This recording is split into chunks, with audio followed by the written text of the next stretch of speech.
Welcome to Rates and Barrels. It is Thursday, March 10th. Derek Van Riper here with Eno Saris, continuing our position preview series and finally closing the book on the outfield. We're also going to squeeze in the utility-only players. So we're going to have some Ohtani talk, little Franmil Reyes, little Nelson Cruz, maybe even some Gavin Sheets for you if time allows.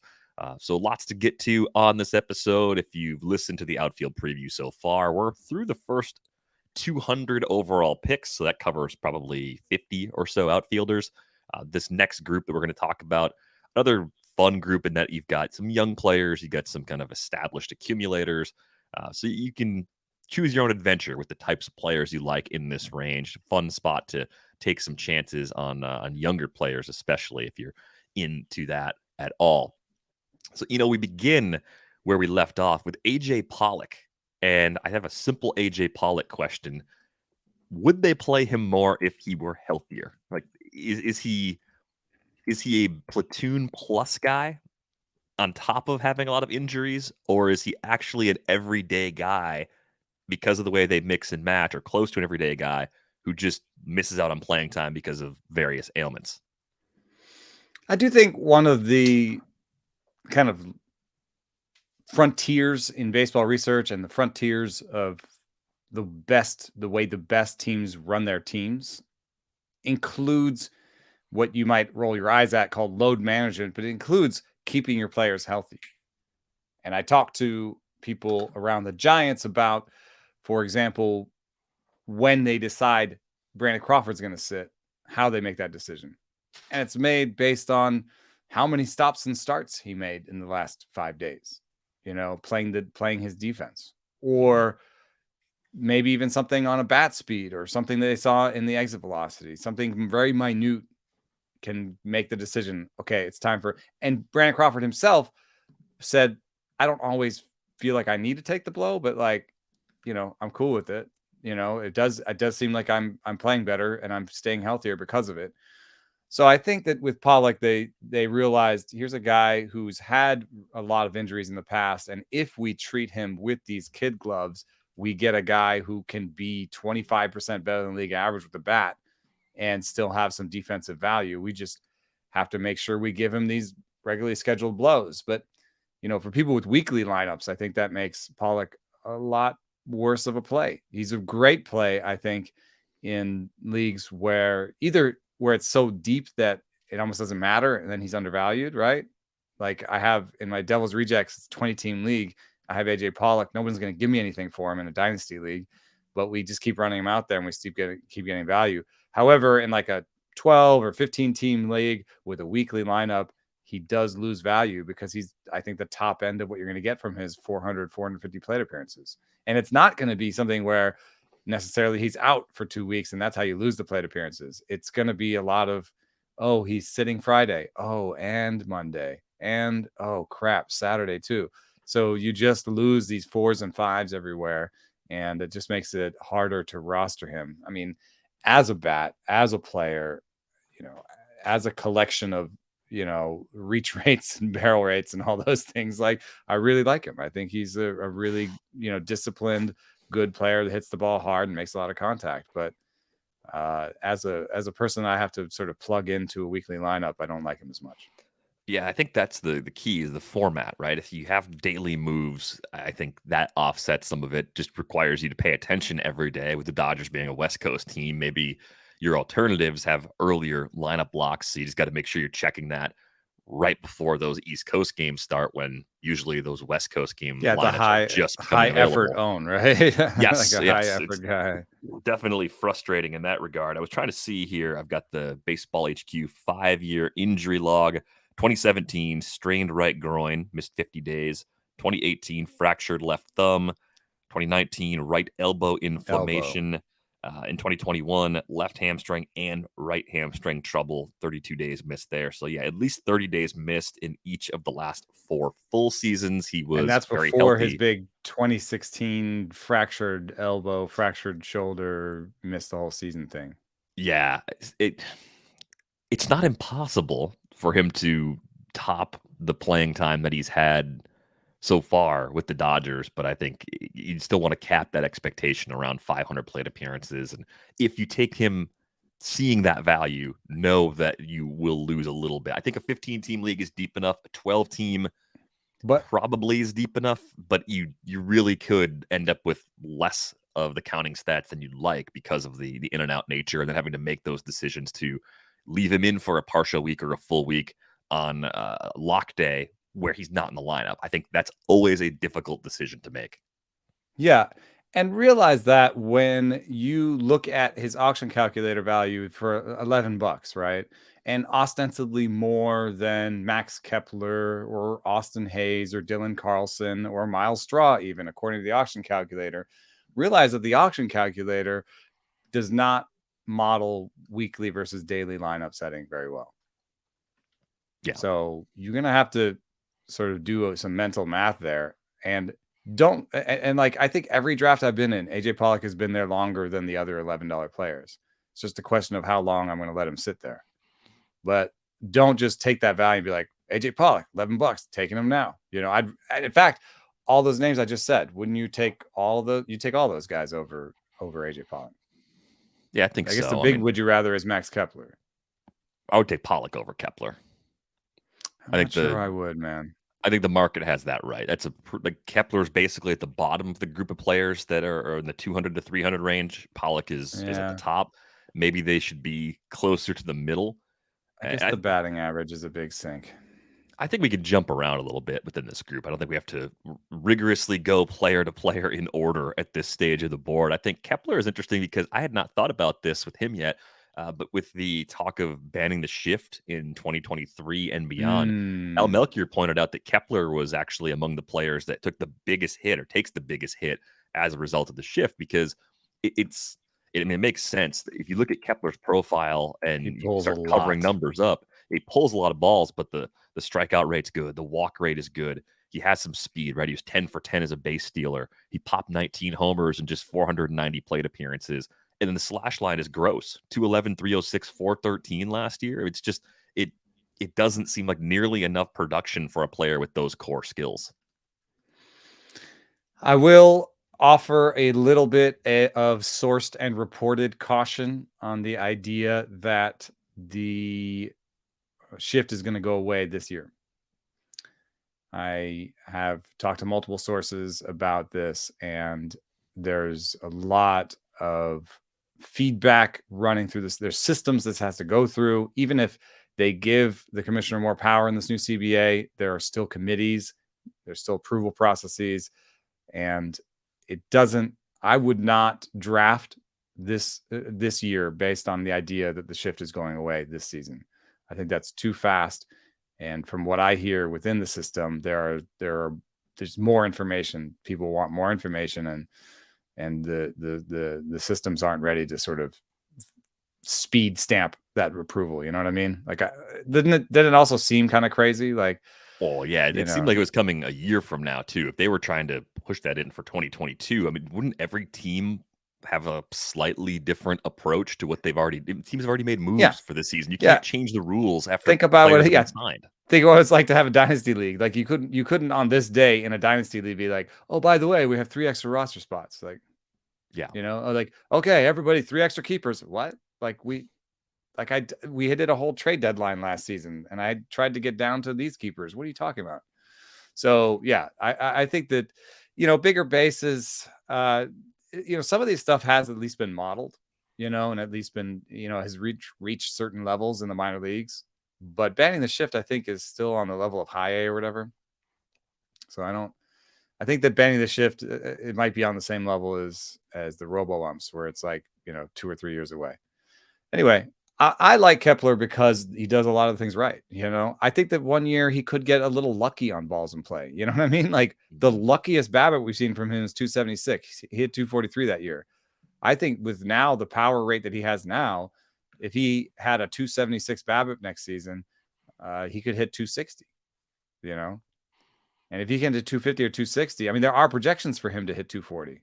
So I'm just saying, hey, bet on the guy who has a really good walk rate, a really good contact rate, has some speed, will steal bases. Last year had the best barrel rate of his career, hits the ball hard enough, and then hope he gets a little lucky and you get a 250, 260 average with, 27 homers and 10 stolen bases. Like, then you're going to be talking about a lot of value. And I think it's everyday value, whereas Pollock isn't. So anyway, I would say maybe I'd take Pollock over Kepler, but I think it's a lot closer than the, almost 100 points of ADP to suggest. Yeah, I think Kepler versus Ian Happ might be a good toss-up because I think they now have you similar. have two guys with the batting average risk. Yeah, similar flaws with the batting average risk, kind of similar speed. Happ was 9 for 11 as a base stealer. I think both are going to play a lot. Maybe there's a little more playing time risk for Kepler than there is for Happ, given the makeup of those two rosters. But the swing and miss in Happ's game is still a concern, right? The K rate was just under 30% last year. It's actually ticked up each of the last 2 seasons if we're counting what happened in 2020.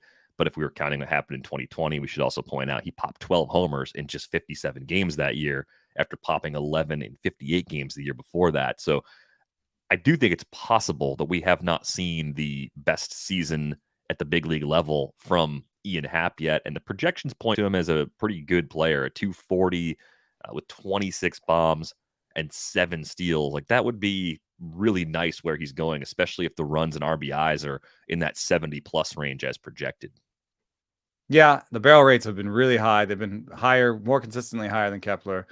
It's just he's a little bit more of your traditional profile of a guy who, strikes out a lot and hits a lot of barrels.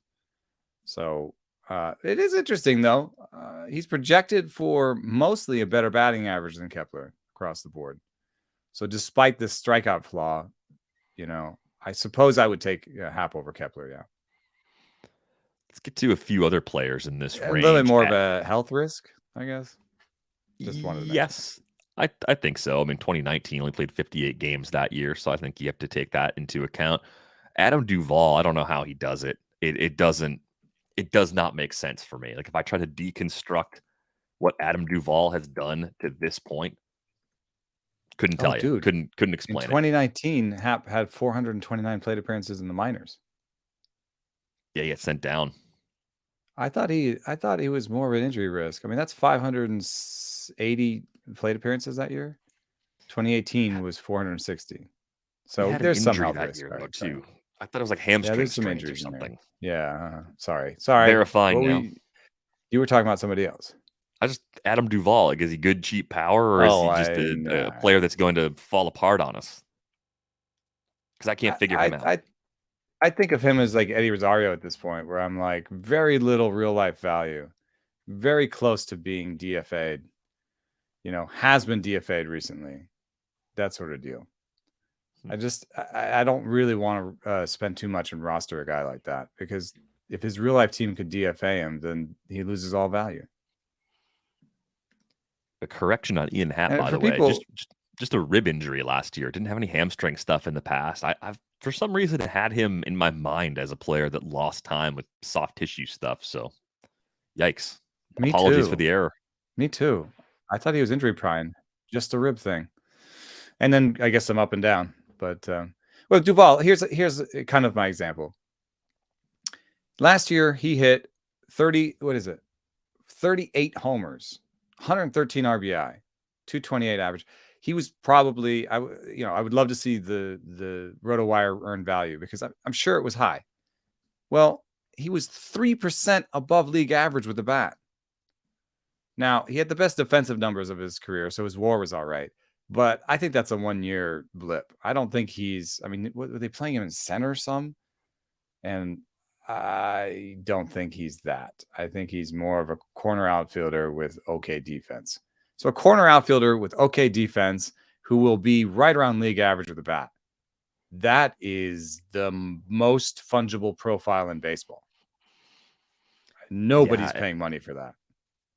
I think the other problem I have with it is taking the low average masher in the outfield, because as I've built more teams this draft season, same as most years, I've needed to get late speed there. Yeah. And he gets you a handful, 5 for 5 last year, but I'm looking for 10 plus usually for my 4th or 5th outfielder. I think if I'm looking at other players in this range, I'm more likely to take Bobby Dahlbeck as a corner chasing the low average power profile with the run production, because I think it's it's less likely to me that Bobby Dahlbeck vanishes into thin air from a playing time perspective.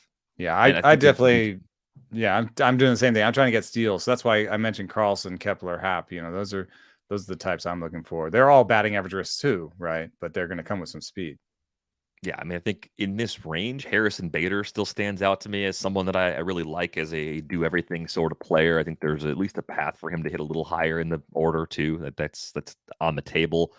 We saw some weird stuff in his plate skills last year. It was only like 2/3 of a season for him because of injuries, but a 21.2% K rate. That was the lowest of his career, but his walk rate dipped. He'd carried a double-digit walk rate in 2019 and into 2020.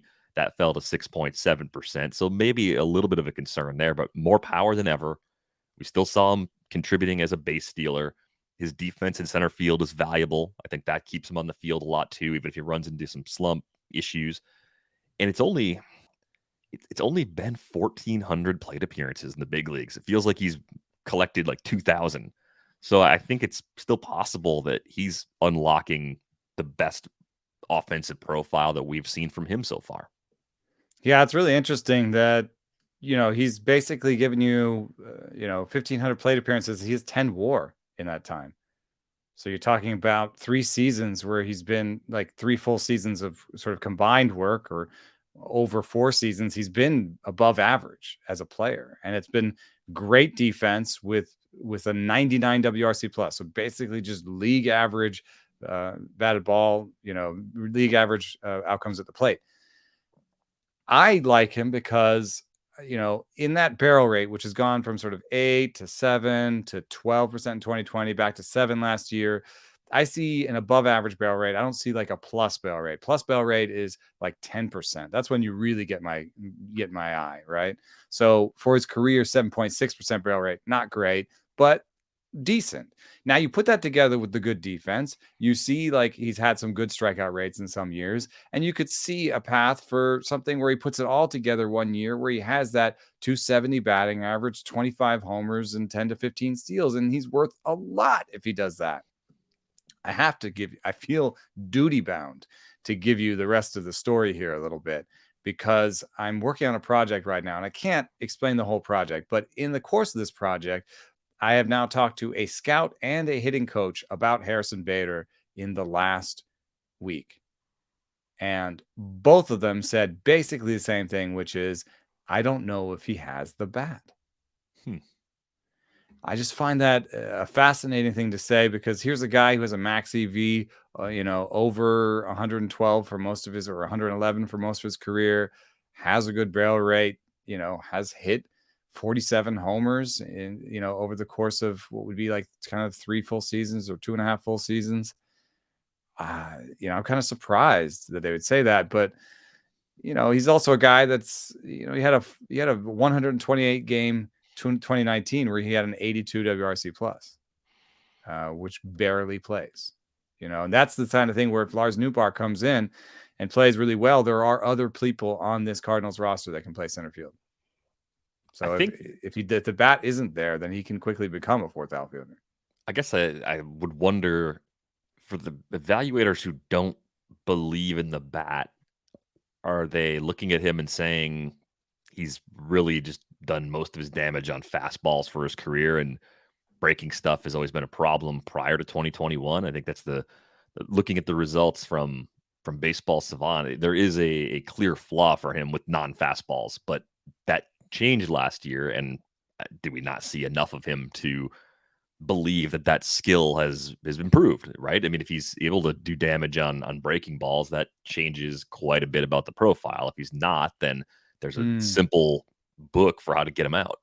It's true. For his career, his pitch values, the sort of the summing up the value of what he's done on those pitches, is really bad on sliders and pretty bad on curveballs. But last year was the first year he was positive on both of those pitches in his career. It also came with his worst year on four-seam fastballs. So there's so often like a give and take on these things, where maybe he found something where he targeted sliders and tried to hit sliders. I don't know, but I don't know, man. I also, just from a scouting standpoint, like, I've said this before, but I like his body for baseball. Like, I think that, kind of, he's shortish. What is he?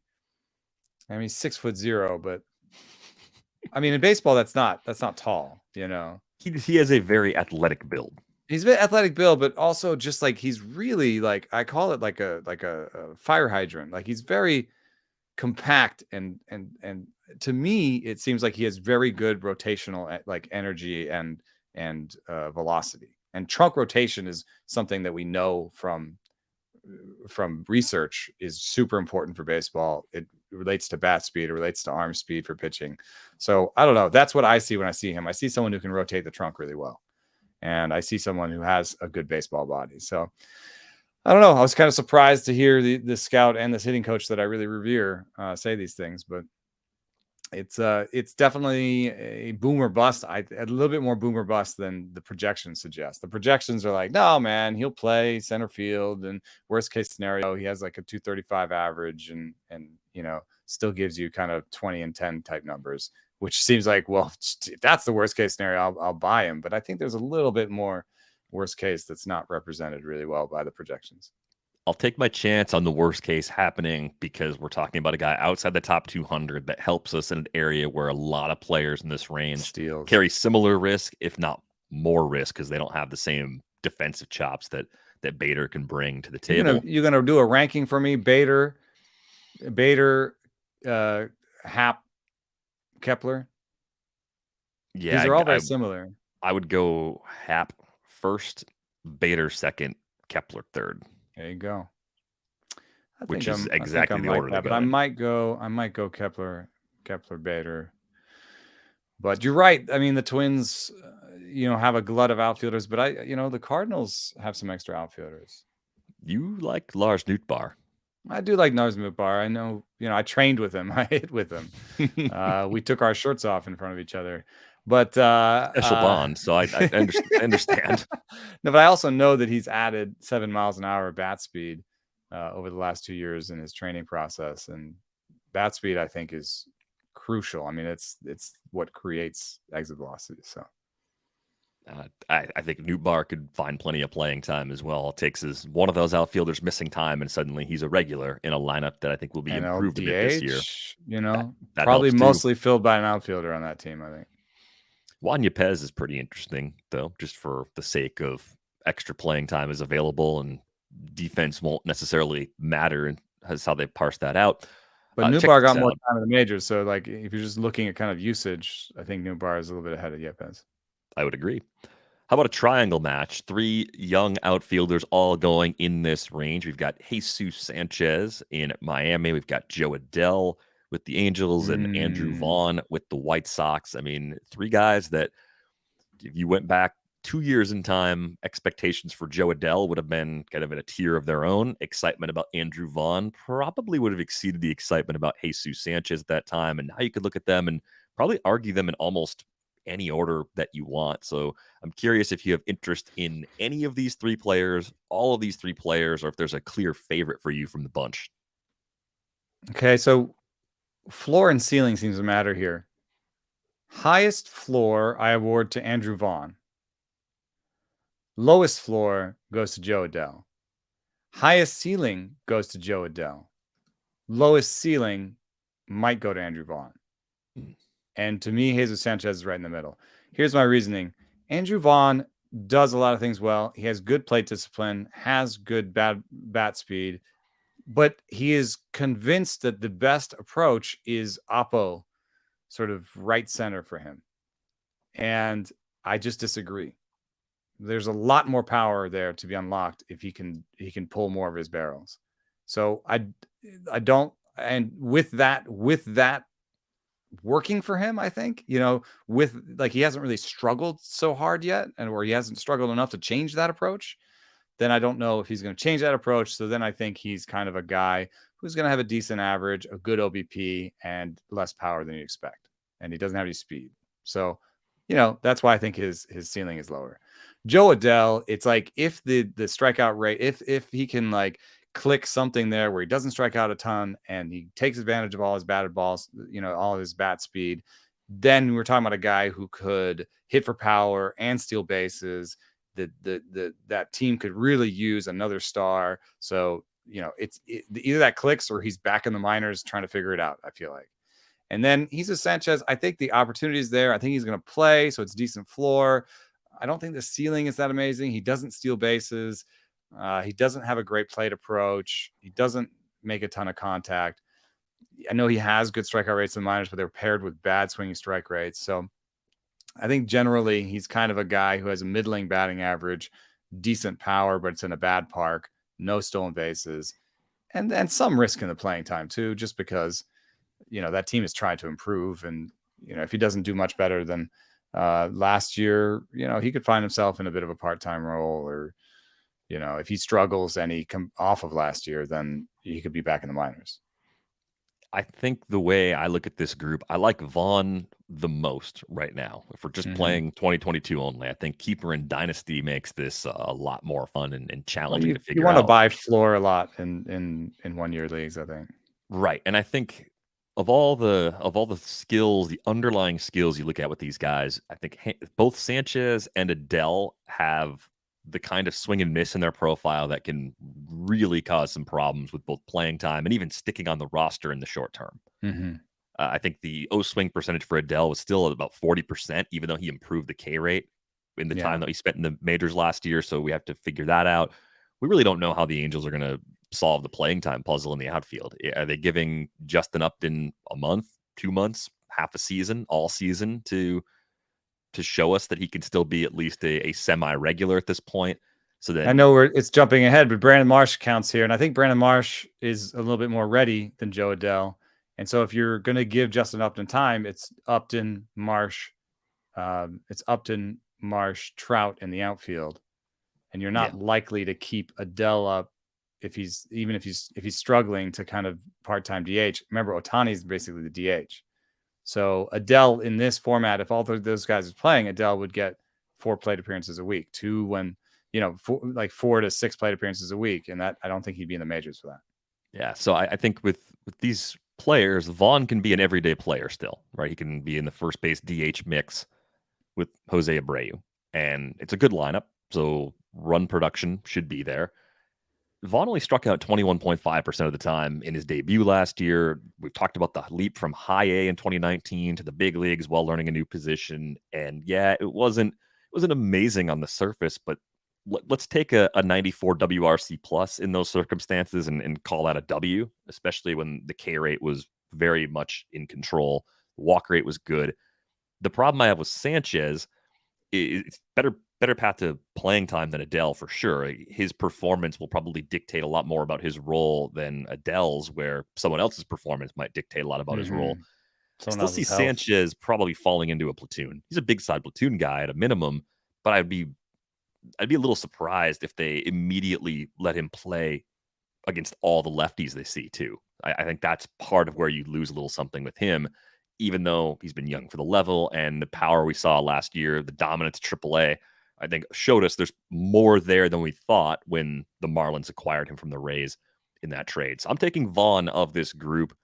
I'm probably going Vaughn, Sanchez, Adell, because I think Adell's short-term playing time concerns and chase rates outside the zone are 2 things that I'm legitimately worried about. Sanchez fits into this long-term conversation we've had on this podcast about, trying to predict guys that have decent strikeout rates in the minors, but then blow up in the major leagues, and trying to look at different things about them that predict these huge increases. Because if you look at Sanchez, he's striking out 18% of the time in the minors and 32% of the time in the majors, right?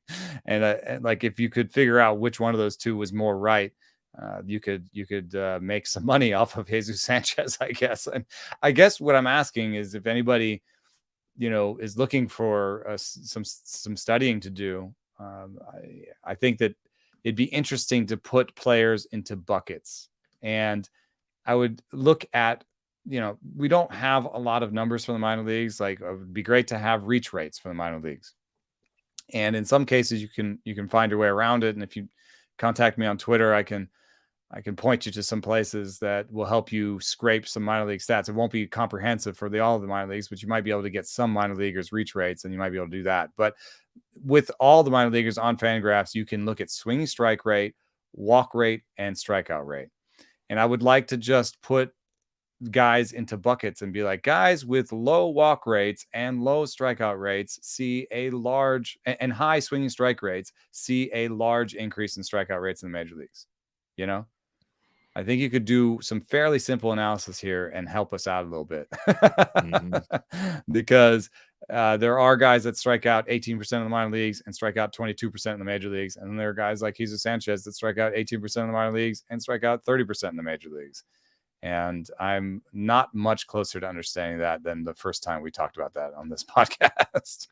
I still think there might be a big difference in the number of high fastballs you see between AAA and the big leagues. I think that could be a big part of it. I'm looking at, where Jesús Sánchez swings and misses a lot, and not surprisingly, it's up and out of the zone, up and in.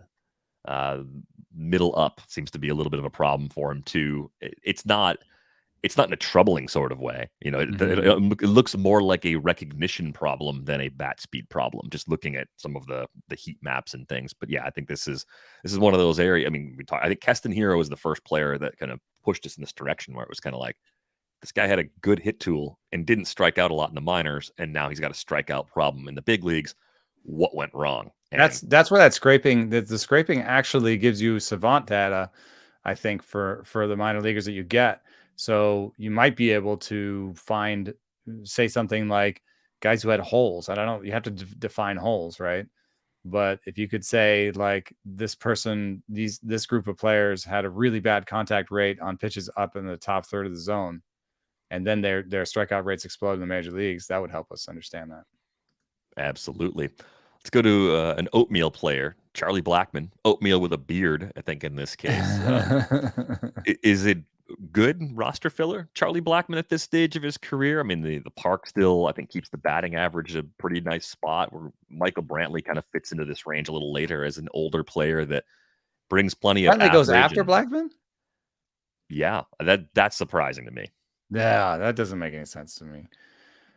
Wow. I'd put them both on the board and maybe take one, once the other went, but that means I guess I get Brantley. That's okay. I think they're very similar. The difference would be maybe like the 2 or 3 stolen bases or the Coors effect.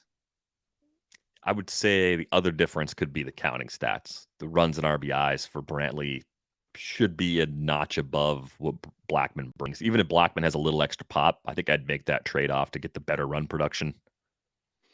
Brantley always had this bad ankle injury that made me worried for him, but he's seemingly found a way to stay healthy. I guess last year, coming off of 8 homers in a full season is turning people off on him. But the projections are for 11 for Brantley and 17 for Blackmon, and Blackmon only hit 13 himself last year, so I don't know. It's just not. They're not as much of like safe free squares as the projection suggests. I don't feel like they're that safe. I think there's actual downside in Blackmon's profile, especially, that I would shy away from him and take my chance on Brantley if I'm trying to regain some batting average in this range. You know what they strike me as good plays in one type of league versus another? I think that they're better plays in mono leagues and auction leagues, because I think they're undervalued given what they'll give you, but they don't fit in snakes that well, because like we said, a lot of times you're looking for late speed, right, in your outfield, and they're not going to give you that. And they're also a home run risk, so they're kind of a one category outfielder. That's why in a mono league, you'd be like, nah, man, I will take a one category guy that only cost me $5 when, everyone else is paying a lot more for their guys, right? So if you can get one of these guys for cheap in an auction league or in a mono league, then I'd do it. In like a 15-team league, I don't have any shares of these guys because my late outfielders are more of the Kepler Happ variety. I have Marsh, and I don't have a Blackmon or a Brantley. Yeah, a lot of players that go in the bottom half of this group to me are guys that I genuinely just do not want to put on my roster. I think we talked about Lane Thomas. I want to say maybe at the end of the season. There's some interesting things in his profile. I'm not convinced he's an everyday guy though. I see him as more of a 2/3 playing time share sort of player. So I think the bottom That's could weird drop as a out on righty. him.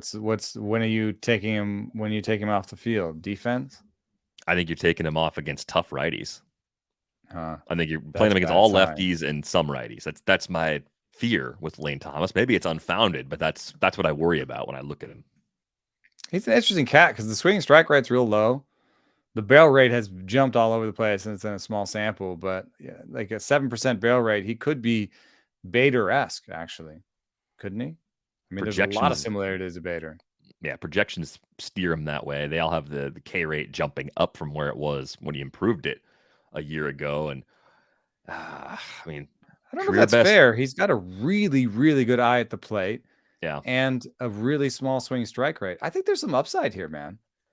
I mean, if you told me a guy had an okay barrel rate, a really good sense of the zone, and great bat to ball skills, I'd be like, and some speed, I'd be like, yeah, give me a share.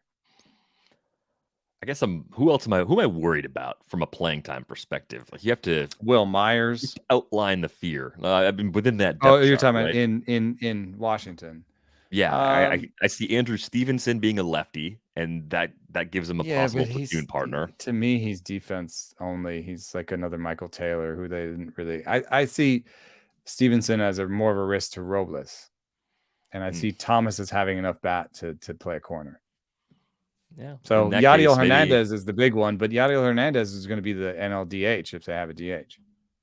Yeah, maybe it's if they didn't have a DH carryover still kind of hanging in the air for me. Then I think he versus Yadiel Hernandez would be interesting. But Yadiel Hernandez is also like 31, and isn't this kind of a rebuilding team, or is it trying to win this year?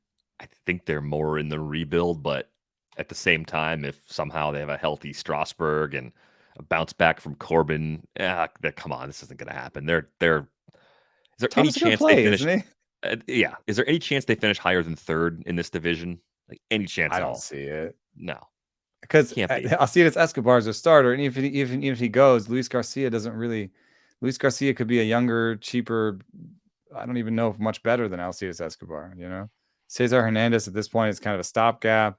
Keyboom might not work out, and Michael Franco is the backup plan. Yikes, dude! 3/4 of this infield is a mess. Yeah, I know you have one of the top 3 players in baseball in the outfield, and Lane Thomas and Victor Robles. But Strasburg, Strasburg could be hurt. Corbin hasn't really shown me much. I'm out on Josiah Gray, as everybody knows. I'm really out on Eric Fetty. I don't know who's in on Joe Ross. The names after that get worse, and Cade Cavalli could come in there, but he's not going to put the whole team on his shoulders. So Lane Thomas, during his brief time in the big leagues so far, 251 plate appearances against righties. He's hit 183 with a 287 OBP and a 367 slug with a 78 WRC plus. So my fears are rational in the skills, but I think the numbers you're pointing to are a good justification to say 250 plate appearances probably doesn't tell us the whole story. They're more justified in giving Lane Thomas 500 plate appearances than they are in playing a lot of the other guys that they have in the organization. Really good against lefties if those are numbers against righties. He's above average for his career overall. So what does he have? Like a 130 WRC plus against lefties? 174. 174. No, that's awful, dude. I mean, yes, from a mathematical standpoint, there's a huge amount of regression, and we almost shouldn't even look at these numbers because they're so small sample. However, teams are looking at that to some extent, and they might be penciling it in for the wrong side of the platoon against Stevenson, which is a fair amount of risk. All right, I'll give you that he's probably riskier than people suggest. But we agree that the depth chart is a for lack of a better description, malleable poop sandwich. Yeah, malleable. Why did I use your term and you used mine? the heck is that? Oh. We spend too much time together, dude. Yeah, well, the other negative influence in my life is Nando, and he loves Yadiel Hernandez, so maybe that's the other voice in my head but I think he can play I think he can play DH. I think the DH spot makes more sense. I also think because he's very old, there's not a lot of window for him to prove that he's got something he can bring. Other players, similar players in this range, Will Myers, I mean, lots of swing and miss, but kind of an AJ Pollocky sort of roto profile, or maybe more Ian Happ-like, I guess, based on some No, of I the like the assessments we reason I drew. like Pollock. The reason I like Pollock is because they don't seem to want to play him a lot. So I get that same feeling where, like, I don't think he's going to get 600 plate appearances this year. That will keep him per game. Like it's sort of like we talk about with the way the Rays and some teams manage their pitching, where if you don't overexpose the pitcher, you get the better ERA and WHIP. Yeah, You're I can using see him that a just little right. bit. So you're getting that on the hitting side with Pollock because you're playing him at just the right level to keep him as healthy as he can possibly be. The slash Myers line is like couldn't be better. starts against all lefties, plays against half righties. Maybe I don't know. Right now, it looks like he'll get full plate appearance, but I think this Padres team is not done. I wouldn't be surprised. I've heard a little bit about, like, that whole idea of like pairing, was it Hassel with Hosmer to get rid of him? I think that if they pull the trigger on that, then a lot of things open. Especially also, what if the CBA jumps? Which it One of the will. problems was, that they were at 215 last year. That's where they are, and they didn't want to go into the luxury tax.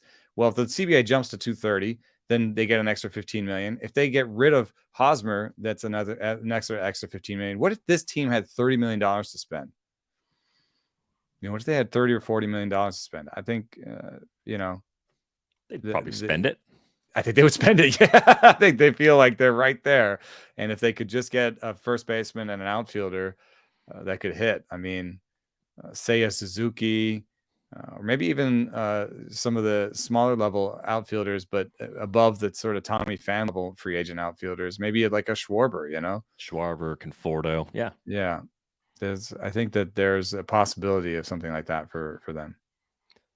Let's talk about Austin Hayes for a moment. It gets a slight ding with the fences moving back at Camden Yards. We've been waiting for a long time for Hayes to put it all together, to be healthy, to claim his place in the Orioles outfield mix. I think there's actually some Bader similarities here, just in terms of what he does, right? Defensively in center field, adds some value there. Maybe not quite as good defensively as Bader, but certainly brings enough to get playing time there.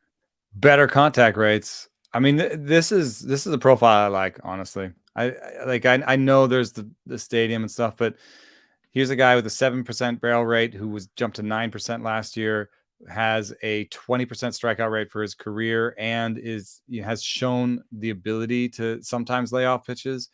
I mean, I know that it's probably like a 6% walk rate, and he's not, going to be amazing long term because of that plate approach. I think in the short term, this is where athleticism wins out. And I really do think he can hit these projections, which are 260, 22 homers, 7 stolen bases. And I think there's more. I think there's more upside beyond it, just because, he's 26 years old. This is his peak season. This could be his best year. It's actually a little bit like the Avisail Garcia profile too. It took a little while for health reasons for Avi to get there, but I mean, we saw the power take a pretty big step forward from Hayes. So I think even if you want to dial back on the power just a little bit with those changes, he does a few other things really well and could end up with a very large share of playing time as part of that regular outfield mix in Baltimore. Yeah, it's not nobody's really pushing him. DJ Stewart's not pushing him. No. What do you think about Raimel Tapia as a Miles Straw light? He does not have center field defense to fall back on for a playing time stabilizer, but he does have probably the worst depth chart in baseball working in his favor. Maybe the worst front office in baseball. Maybe the least staff front office in baseball. Yeah, yeah, they've got 5 people in the R&D department. Nick Roque and I reported that their R&D guy that they hired to be the director of R&D, they parted acrimoniously. some people call it a firing, some people not saying it wasn't a firing. So there's some real dysfunction in that front office. It probably goes all the way to the ownership. I would normally say, he's in that group of bad baseball players that could lose his job at any time. I wonder if that, if that doesn't really register for the Rockies. You know what I mean? He's projected for 0 WAR. Well, that's when the alternatives are projected 500 for 0 plus, or less. Yeah, right. Yeah. I guess it could get worse in Colorado, right? I've got him in a couple places for cheap steals, and and in draft and hold and stuff like that, where I'm hoping. I think he's better if you don't have to play him all the time. What I want for you, if you take Raimel Tapia, is that you got him on your bench and you play him at home in Colorado. Is basically what I want. You doing the same thing with Garrett Hampson, or you're not even messing with Hampson because the floor there might be even lower? Well, Hampson can play an infield position. Is the floor lower on him? Yes, because he can't 65 WRC plus last year. Can't really make contact. A career 67 WRC plus now in over 1,000 big league plate appearances. God, why are the Rockies so bad at this? I have some theories, but I think we've already shared enough of them. So he's got more power than Tapia, right? Does that even matter? We're talking about like 10 homers versus 8. He's 35% worse than a league average player. The kinds of he's done it 3 years in a row with some decent playing time. Yeah, we have considerable evidence here that he's probably not even a big league caliber hitter. Can't we just say blanket? Well, I would like to say blanket, don't draft bad players. However, Tapia, good advice. The closest I can get to maybe draft him if they steal a bunch of bases and play for the Rockies. But I don't know if I can extend that blanket approval to Hampson. Yeah, the other players that go late in this range. Tommy Pham just needs a team. We've talked about. You guys know I love him. That. Yeah, it makes sense. Mark Canha probably plays a little less with the Mets though than he did in Oakland, so I think there's a slight counting stats hit coming from him. The biggest hit by pitch guy in the major league, so always the chance that he misses time with a fractured something or other. Yeah, I think both Mike Yastrzemski and Anthony Santander are kind of interesting. They go right in this Max Kepler range. Wait a second, that's weird. The Mets just signed the 2 guys that benefit the most from hit by pitches. Of course they did. Because they probably somehow overlooked that in the analysis. They probably had people saying, hey, that OBP has some bad OBP in it. Yeah. And someone else was like, doesn't matter, it's OBP. Well, I guess if you get like 3 of them, then like 1 should be healthy at all times. You could, if you lean into the hit by pitch OBP guys, and you just have enough of them, hopefully only 1 gets hurt, and then the depth that you have covers what you have. But Mike Yastrzemski should still play a lot, even if they add an outfielder in San Francisco. And Anthony Santander could end up being that 3rd regular outfielder in Baltimore, right? If we think Hayes and Mullins are the first 2, there's no reason why Santander can't be the 3rd. It's not a strict oatmeal situation because they have some flaws and some strength and stuff. But I think, as far as like regular playing time, non-zero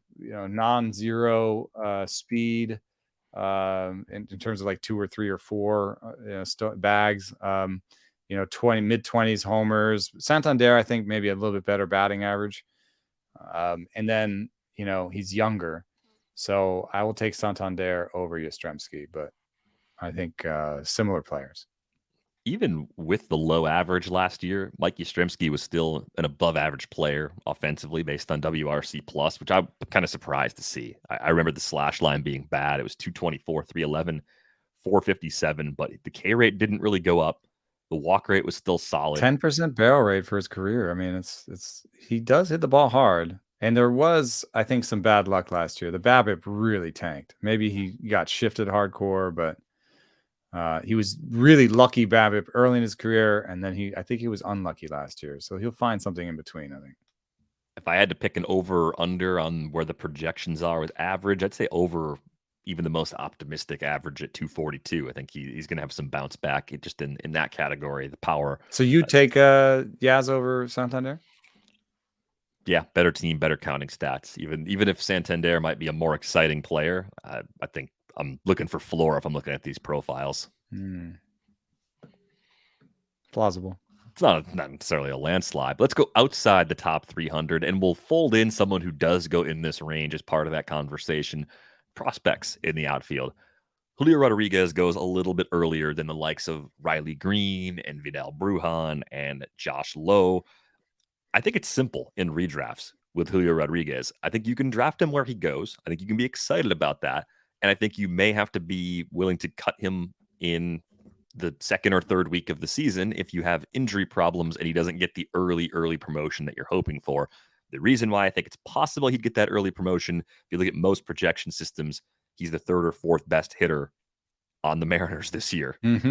So if they want to go to the playoffs, they probably need to at least try putting him on the roster sooner rather than later. And if they have to follow the Kelnick send him back down plan, clearly they've had recent experience with that. So that to me is part of the reason why I'm willing to take that chance. But you have to have the discipline to move on if it's not the quick promotion that you're looking for. Yeah, Riley Greene, I think, is the other one that's interesting to me. I have some shares of Bruján. I have 0 shares of Lowe. I think Bruján's ahead of Lowe. And I think Bruján's going to be in a part-time role this year where he just plays all over. I think that'll be hard to decide whether to keep or cut. I think it's a trap. It's a trap. Riley Greene is, I think, a decent one to pick because I think it'll be easier kind of decide what's going on earlier. Does he start in the major leagues or are they talking about him coming up 2 weeks in? And then B, there's a real dichotomy between his two outcomes. You got the bat saying he's going to hit 230 with league average power. And then you got everybody else saying he's going to hit 270 with above average power. And I'm not saying you're going to be able to know right away, but I think you'll know. The bat also says 29% strikeout rate. Steamer says 25% strikeout rate. Strikeout rate is one of those things that you actually know about really quickly. It stabilizes fairly quickly.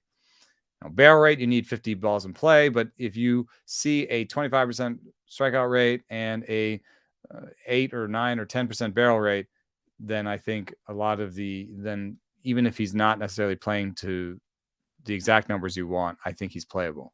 You know what I mean? Yeah. So I think you might be able to make that decision faster. You might start getting information faster. That's what I want. It'd be really hard to make a decision on Lowe if he's in the minors mashing. That doesn't give me any information. It'd be really hard to make a decision on Vidal Bruján if he's playing 3 times a week. I think the Bruján problem that I've sort of accepted more recently is that there's a bigger gap between how good he is as a fantasy player and how good he is in real life. I think looking back at some of the performances at AAA from the past decade and finding players that went through that level almost regardless of age, but I think I kept it to mostly players that were 23 or younger just to get more Bruján comps or potential Bruján comps. You don't see that many guys that come through AAA that are about 10% better than league average that go on to be great big league players. And the thing that will make Bruján a great fantasy player is if he is, in fact, a good enough versatile defender where the Rays mix and match and trust him all over, he can cobble together 500 plate appearances. And if you give him 500 plate appearances, you're getting 20 steals with room for more. So I totally understand the appeal. I've liked him for a long time. I've thought he walks, he doesn't strike out a lot. There's a ton to like here. And the more I've dug into that profile historically, the less excited I am. And by comparison, I think I've come to a place where I prefer Josh Lowe if I only get a shot at one of them. Like if you gave me 10 teams, I might have Bruján on 1 and Lowe on 2.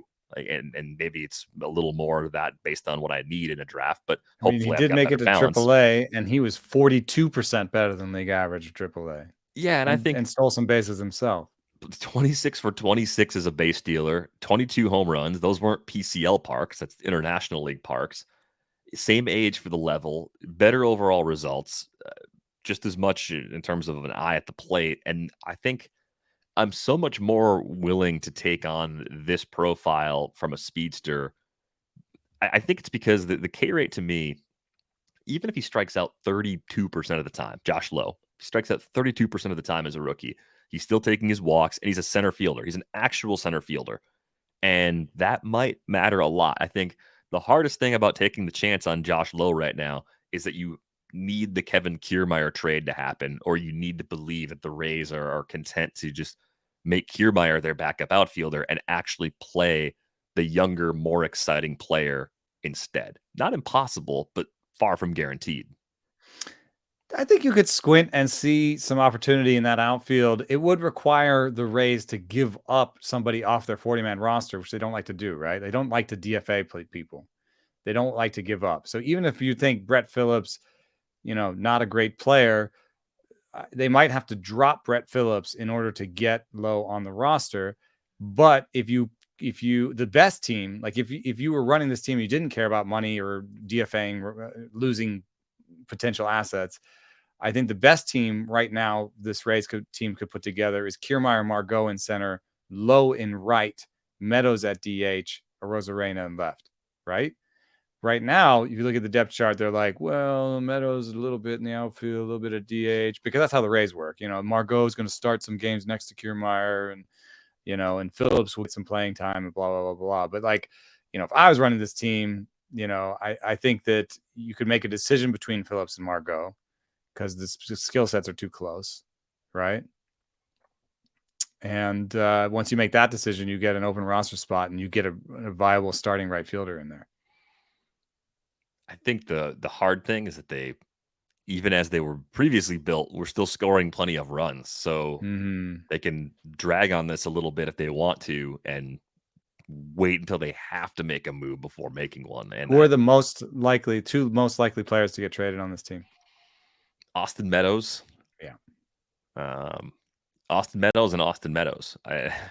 Because I feel like they've been shopping Kiermaier forever, and they're not going to give you a prospect to take him off their hands. No, and I just think Meadows having some years of control left, being just about to get expensive, a little on the younger side. Yeah, I think he's kind of in that sweet spot where you're maximizing what you're getting back in the return, and that is always appealing to a team like Tampa Bay, but if any team really. If you have that much outfield depth, he's the guy that it makes the most sense to move.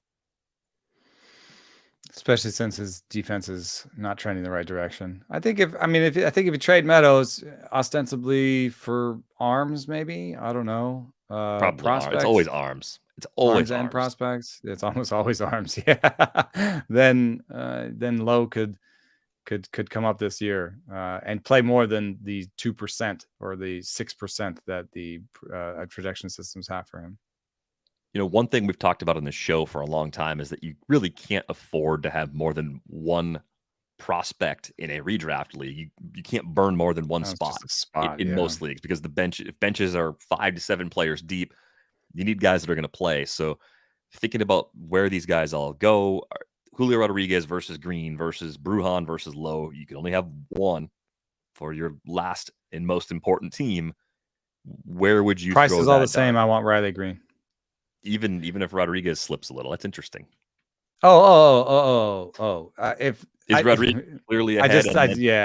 I could say if price is all the same, I'll take Julio Rodríguez, but the price will never be the same.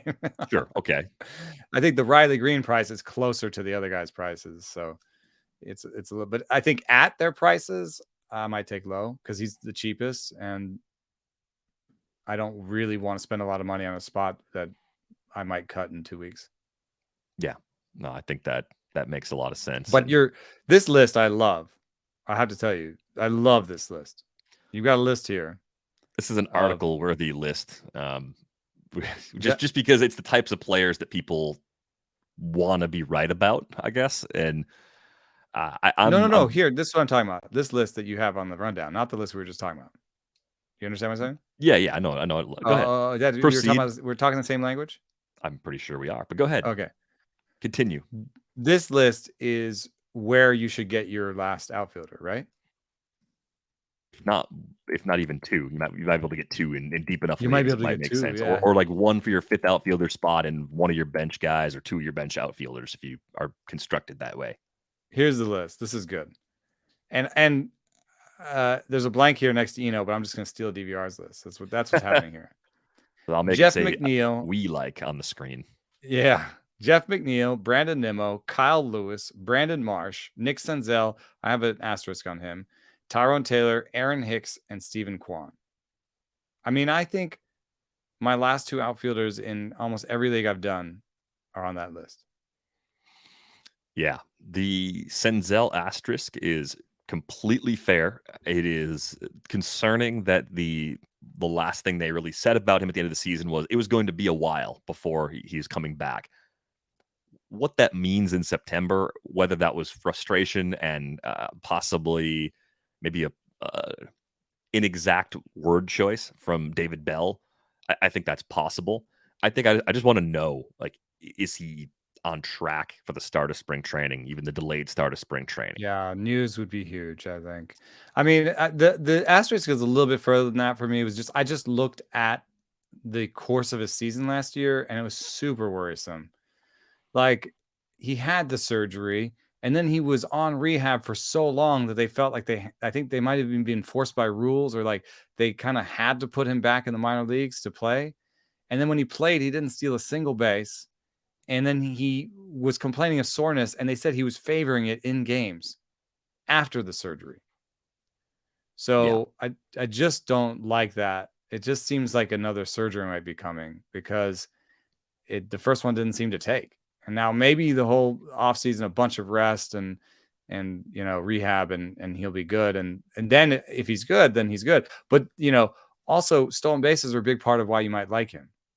So what if he's okay? He comes back, his knee's okay, but he doesn't really want to steal a bunch of bases. And now you're talking about a guy who could maybe be like, a 250 hitter with 15 homers and 2 stolen bases. I think some of the projected slash lines are pulling me back in. The Bat X has Senzel at 274, 335, 442. It's a pretty good slash line for a guy that's well outside the top 300 overall. I think the knee may have been part of the reason why he just wasn't even trying to steal bases and why he went 2 for 7 as a base stealer. I think when you go back to 2019, that big debut, he was 14 for 19 that year, held his own, didn't have problematic reach rates. I just think you can look at what happened to him in 2021 and convince yourself that the on-field performance was completely shaped by the injury. Yeah, I That's guess why you get the big I'm worried discount. that's like not like necessarily a career ending, but like a career altering type injury. So And it could be. And Kyle Lewis has dealt with that too, who's in this group. But I mean, this is an improving lineup. He's shown some interesting skills, good barreler, maybe playing a little more as a DH is on the table as the outfield gets more crowded. I think with McNeil and Nimmo, I mean, with McNeil, you get a guy that's actually also eligible at second base. He's versatile. It's cheap batting average. And I don't think the 2019 power never seemed real to me, but I also don't think he's a 5 home run guy over a full season. I think there's a lot of similarities still between Jeff McNeil and DJ LeMahieu in terms of what they can bring with an offensive profile. I know you've liked Brandon Nimmo for a long time, and he could be their leadoff guy because of his OBP skills. The power around the injuries has looked like it's been elevated for a couple of years now. So now we're just like hoping for 550 to 600 plate appearances for everything to come together with Nimmo, aren't we? yeah, I mean the barrel rates aren't great, but the max EV is all right, and the power, the ISO has gone up and down. So I am hoping for 15 to 20 homers, 10 stolen bases, and doing that in a large amount of time. And I think that his OBP is very excellent. So Marte does make things a little bit more complicated, but I kind of feel like you go Nimmo Marte at the top of that lineup. And if the lineup has a little bit of a mini resurgence, then now you're talking about good counting stats with all that stuff. So, and then just it's a play on here's a guy who has extreme elite sense of the zone and good contact rates. So who were we just talking about that it was a little bit like that? Elite contact rate, good sense of the zone. No, elite sense of the zone, good contact rate. We were just looking at a player like that. Anyway, I like to bet on players like that. Yeah, Bruján, I think, has a little bit. Senzel has that a little bit, but yeah, it's a good profile to dig into. Brandon Marsh came a little earlier on the pod. I think center field defense is key. He was coming off of shoulder surgery last year. I think just a healthier offseason progression for him bodes really well. I think it's a little bit of a do everything sort of profile. We're still waiting for the game power to fully show up, but I don't care about that. If he hits 8 homers or 10 homers. 11% barrel rate, dude. I don't know. 2 homers in 70 games though last I don't year. know. I'm looking at the barrel rate, man. I think the homer rate is not telling you the story here. Look at his ISOs in the minor leagues. Look at his homer rates. I think the barrel rate tells you more. And look at the bat X. The bat X gives him his best homer projection. I believe that one right there. I believe like league average power. And I think that he's got the ability to take that center field job. And I think he steals bases. So if you want to, I'm putting my rosiest glasses on right now. But what I see is the guy who takes center field and plays it and is ready to go and has shown more than Adell already. And, I think is just more ready to go, higher floor. So I'm going to give him the job in center field. I'm going to give him 600 plate appearances. I'm going to give him a 255 batting average with 20 homers and 15 steals. I think I'm expecting more like a 10-20, like 10 homers, 20 steals. I understand exactly where that's coming from. I wonder if the barrels are coming with more swing and miss. 35% K percentage last year. He was at 26.4% at AAA the brief time that he spent there. So I'm a little worried about some batting average risk. He's always drawn walks though, so that's good in terms of just his overall offensive profile. The underlying numbers, the quality of the contact is very encouraging. But even at AA back in 2019, 7 homers in 96 games, like it just seems like something still developing. And I believe there was some injury stuff. I think that's why he didn't play at all in 2020. It was the shoulder. Yeah. But yeah, maybe that's what maybe it was affecting him power in 2019, And if that's the case, he was playing very well. A lot of ground balls that year too, and that was something that had actually changed for him at the big league level too. So he's doing a lot of the things you need to do to unlock that power. Does it all happen at once? Does it happen progressively? That's part of the question that has to be answered. It's a bad strikeout rate, but he had low swinging strike rates in the minor leagues, and he didn't have a bad reach rate last year. So I don't know. He's one of my favorite late picks. I really like Marsh. I've got a fair amount of shares on him. I'm into Tyrone I've got some Hicks Taylor too here. I've got some Hicks. I feel like Hicks is the center fielder there. As long as he's healthy, he's the guy. And he's high in the order too. High in the order, good walk rate, and kind of a strikeout rate and a power rate and a batting average that kind of jump around. So could go either way on that, really. Yeah, definitely. I think with Tyrone Taylor, I'm looking at a guy that's showing some similarly like interesting underlying numbers in the batted ball profile. Plus, unfortunately, a right-hander. A righty, yeah, not as like good as far as like the barrel rates and hard hit rates we were just talking about with Marsh, but he flashed that a little bit in 2020 and wasn't bad in that regard in 2021. Has some speed. He was 6 for 7 as a base stealer, as a part-time player. Can play center field, which Kane is old. Kane's old and has dealt with a lot of soft tissue injuries. Jackie Bradley Jr.'s gone, so that just pushes Taylor into that backup center field spot.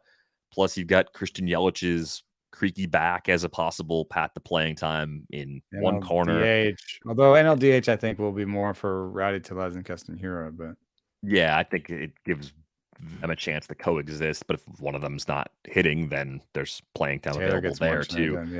It comes down to just seeing a pretty skilled player that can do a little bit of everything. It's got multiple paths into the lineup. I mean, Hunter Renfroe, as good as he was last year, is he necessarily a max volume player? Probably not. There's probably some days off for him too. It's just good to see Tyrone Taylor is the primary backup at 4 positions right now on the depth charts.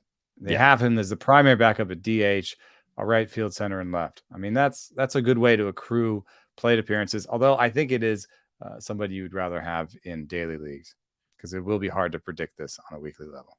Plays really well in an ultra deep leagues though too. 20 plus teams, NL only for the handful of people out there that play in that format. Last name we're going to talk about. We'll save the UT players for a future episode just because this one's going to be pretty long if we get to them today. Stephen Kwan. Amazingly low strikeout rate at AAA, 6.7% last year, walked 11.7% of the time, only 5 home runs, but it was only 26 games. So I think that's a good thing. You saw 7 more homers at AA over 51 games. The ISOs were pretty good last year, 202 and 194. Projections are not buying the power because he hadn't shown it in the minors previously, but I could also see this being a pretty unusual set of circumstances for projections to fully account for. Yeah, it's a pretty interesting profile. I mean, I think it's indicative of what they're trying to do in Cleveland. They're trying to get a lot of Stephen Kwans and see if they can coach up the power. And sometimes it turns into Jose Ramirez. It's fun when that happens. I have looked at Jose Ramirez's past, and I can't say that you can use Jose Ramirez as like a predictive thing where you're like, oh yeah, duh, he was always supposed to be this guy. You know what I mean? Like, he was not supposed to be this guy. for the first 3 years of his career, he did what like you might expect Stephen Kwan to do, which is strike out like 11% of the time with 10 homer power. Yeah, Jose Ramirez was very young. He slugged at 349 at AA back in 2013. It was speed over power with good hit tool. Like that, I think was probably the most. That's what I'm saying. Rosy outlook. I think that's what they're doing in Cleveland, is trying to find guys with good hit tools and trying to coach up the power. Yeah, I like Kwan more as the bench outfielder dart as opposed to someone that I'm expecting to have playing right away, because you want to see how the first couple of weeks turn out, and you may have to. It's pretty deep. Let him go. I mean, he was my first pick in AL only reserves, so just to give you an idea of how deep you want your league to be. If he hits a few homers in whatever shell of spring training we get, then okay, get some good exit velo numbers, different things that could come up from that could lead to a little more excitement. I know he's been on a few overlooked sort of prospect lists and deep sleeper lists, so it's not a total secret, but definitely a guy that has a path in Cleveland.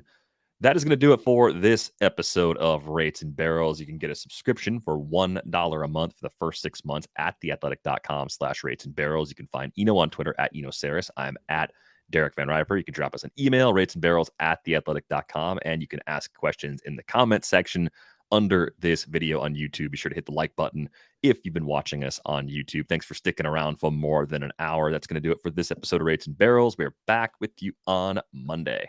Thanks for listening.